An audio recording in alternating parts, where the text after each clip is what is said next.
Ruth 4. Now Boaz had gone up to the gate and sat down there, and behold, the Redeemer of whom Boaz had spoken came by.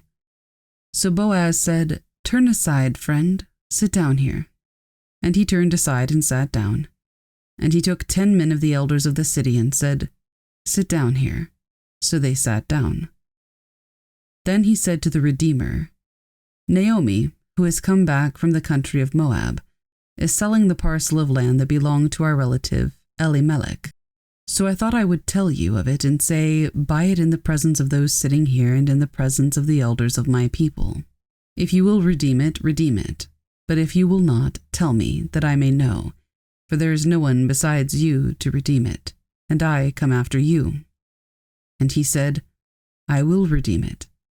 Then Boaz said, "The day you buy the field from the hand of Naomi, you also acquire Ruth the Moabite, the widow of the dead, in order to perpetuate the name of the dead in his inheritance."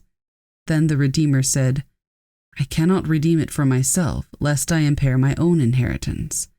Take my right of redemption yourself, for I cannot redeem it." Now this was the custom in former times in Israel concerning redeeming and exchanging. To confirm a transaction, the one drew off his sandal and gave it to the other, and this was the manner of attesting in Israel. So when the Redeemer said to Boaz, "Buy it for yourself," he drew off his sandal. Then Boaz said to the elders and all the people, "You are witnesses this day that I have bought from the hand of Naomi all that belonged to Elimelech, and all that belonged to Chilion and Mahlon. Also Ruth the Moabite, the widow of Mahlon, I have bought to be my wife, to perpetuate the name of the dead in his inheritance, that the name of the dead may not be cut off from among his brothers, and from the gate of his native place. You are witnesses this day." Then all the people who were at the gate and the elders said, "We are witnesses. May the Lord make the woman who is coming into your house like Rachel and Leah, who together built up the house of Israel. May you act worthily in Ephratah, and be renowned in Bethlehem.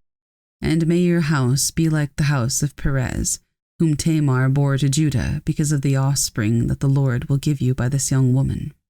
So Boaz took Ruth, and she became his wife. And he went in to her, and the Lord gave her conception, and she bore a son. Then the woman said to Naomi, "Blessed be the Lord, who has not left you this day without a redeemer, and may his name be renowned in Israel. He shall be to you a restorer of life and a nourisher of your old age, for your daughter-in-law who loves you, who is more to you than 7 sons, has given birth to him." Then Naomi took the child and laid him on her lap, and became his nurse. And the women of the neighborhood gave him a name, saying, "A son has been born to Naomi." They named him Obed. He was the father of Jesse, the father of David. Now these are the generations of Perez. Perez fathered Hezron. Hezron fathered Ram. Ram fathered Aminadab. Aminadab fathered Nahshon. Nahshon fathered Salmon. Salmon fathered Boaz. Boaz fathered Obed. Obed fathered Jesse. And Jesse fathered David.